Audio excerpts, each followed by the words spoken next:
Hey guys, welcome to Smart Tips and Tricks. This week we're bringing it full circle and talking about varying your point of view and how it impacts your shots. Let's get right into it. Alright guys, so this is the last video in our Behind the Lens series, and this one really brings it all together. We've talked lighting, purpose, composition, settings, gear. Now it's time to put it all to use.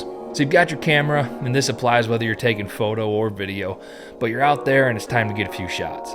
The most natural thing to do is to hold the camera at chest height. Turn the camera on and get your shot. Or you're on sticks, so you set the tripod up, proceed to hit record, and for the rest of the day, every shot is taken from 3 to 5 feet off the ground. Well, there's nothing really wrong with this. You're only touching the tip of the creative possibilities you have. There are countless ways to alter the feel of the shot, but one of the easiest ways is varying your point of view. This may mean squatting down and getting a low shot looking up at your subject.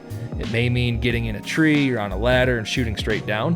You can put the camera inside an object and open it. You can attach it to an object you want to bring focus to, or you can attach it to an object but point the camera back at you. The possibilities are truly endless, and that's the beauty of it all. It's why I'm over 10 years into this career and I'm still eager to learn and try new styles every single day. Hopefully these tips and tricks give you a few basic tools to add to your arsenal, to spark your creativity, and to show you the control that you have over your images. Well, I've enjoyed it, guys. I hope this series has helped, and if it has, please don't forget to hit the like and subscribe button below, and don't forget to ring that little bell, because the next tips and tricks series that Smart is bringing you, you won't want to miss. So long.